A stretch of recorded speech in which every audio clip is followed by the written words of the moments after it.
ये कहानी उस समय की है जब धरती और आकाश के बीच एक ऐसा युद्ध होने वाला था जो सिर्फ अस्त्र शस्त्र का नहीं बल्कि विचारों और मूल्यों का भी था।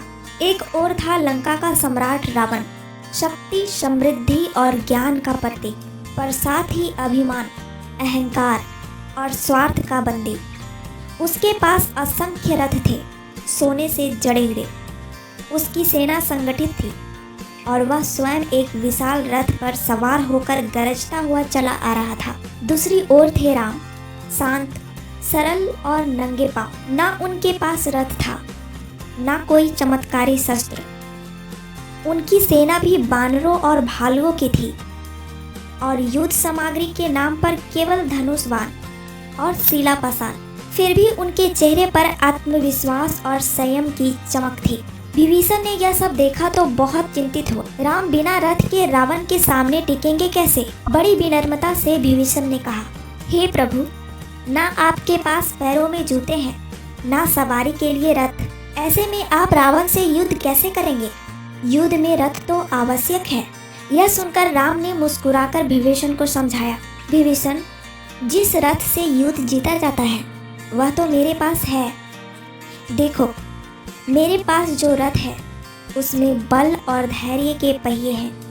मेरे घोड़े आत्मविश्वास और विवेक से खींचे जाते हैं। मेरी ढाल है करुणा और मेरी तलवार है धर्म।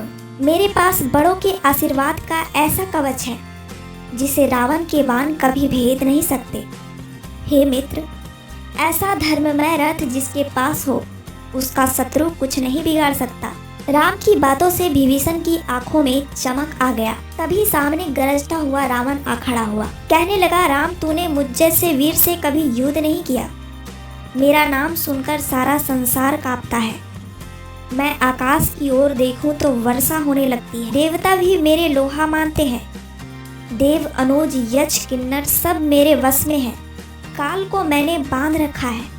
मैं पहाड़ों को चूर चूर कर सकता हूँ, समुद्रों को रौंद सकता हूँ। चाहूँ तो एक ही पल में तुम्हें मृत्यु की गोद में सुला सकता हूँ। राम ने शांत स्वर में कहा, रावण, तेरे पास सब कुछ है सिवाय विनम्रता और विवेक के। याद रख, बुराई चाहे कितनी भी सजी सवरी हो उसका अंत तय होता है, और अच्छाई चाहे कितनी भी साधारण हो उसका प्रकाश छुप नहीं सकता। संसार में लोग 3 प्रकार के होते हैं। राम ने कहा, कुछ वो जो बातें बहुत करते हैं पर कर्म कुछ नहीं, कुछ वो जो बात भी करते हैं और काम भी, और कुछ वो जो बिना बोले अपना काम करके चले जाते हैं। जैसे वट वृक्ष जो ना शोर करता है ना सजावट, पर सबसे ज़्यादा छाया देता है। अब रावण के पास कहने को कुछ नहीं था।